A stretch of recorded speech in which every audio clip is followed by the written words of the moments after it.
Andrea, thank you for that question, and thank the rest of you for your input in that um, very honest, vulnerable feeling discussions. I really appreciate that. So, Andrea, you asked how I believe that my feelings about what I think students are saying or my reputation out there impacts how I might interact with students. So the first thing I need to say, it has heavily impacted how I interact with students. Um, I have been cautious in places where I normally would not be cautious. I have been hesitant in places and times where I normally would not be hesitant. And I have been fearful at times where I normally would not be fearful because, one, Newfoundland and Labrador is a very small place. Two, the social work educational environment is a very small place too.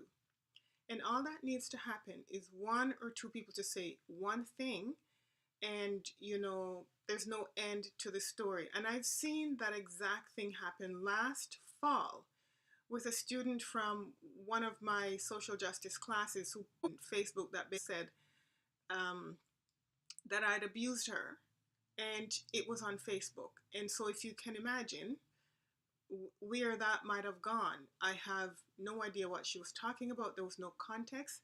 There were 5 people out of a class of 44 people who liked, or 3 people, sorry, who liked her comment. And so those things, they bother me. I know they shouldn't, but they do, because I don't have a platform to stand on in that context and say, hey, wait a minute, what was that about, right?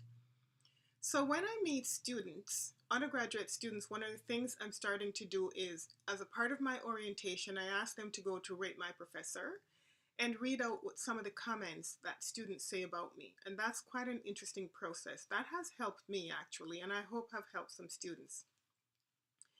With the master's and grad and PhD students, the situation is different. I have, I've been in a course or facilitated a course with master's level students who are local and who will not speak to me when they see me in the community. That's an impact that I'm very aware of. And these are social workers who are working with the most vulnerable people. So it makes me wonder, if this is how they treat me, how are they treating students? So my single goal of when I practice teaching and learning, I say, is to transform social work education and practice, ultimately, one person at a time. So for me, there's always an elephant in the room. And for me, it's the black elephant that nobody talks about. So I'd say most people come in having heard of Dolores and her antics in class or challenges or something, but nobody ever says anything. So I don't know what to do with that, because, for the most part, I'm about transparency, educational transparency to the nauseum for some people, right? So I don't know what to do with that. So I'll bring it up indirectly, hoping that somebody will say something, because I've learned that for the most part, that's what people want, indirectness. And then when nothing happens, or people sort of like don't open up and dialogue in the way that I think we should in order to shift the discourse around what might happen in the learning and teaching space, then I bring it up directly. But I bring it up not only because of me, I bring it up because of other people. And I also bring it up as a learning and teaching tool to help people to recognize that this is actually, when you do this to me or anyone else, this actually happens to you as well. You might not know it, or you might know it, but it actually happens to you, from some of your colleagues or some of the service users, guests, or clients that you might work with. So it's really a learning and teaching tool as well. So you can see that I'm doing many different things with that one question or those little hints and things like that. But in the end, what I can say is my style, or my pedagogy, my teaching and learning pedagogy, has come at a great cost to me personally, physically, to my own body, and to my own mental health.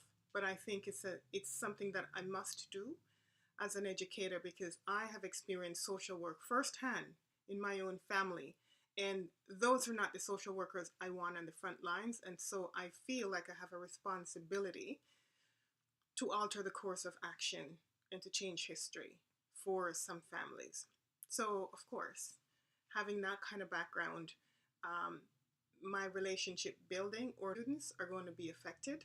I have sometimes not say anything at all, directly or indirectly, and I don't find that there's been any much difference or change. So I'm starting more and more to address it head on and to see what happens. I don't know. People just need to tell me for the question.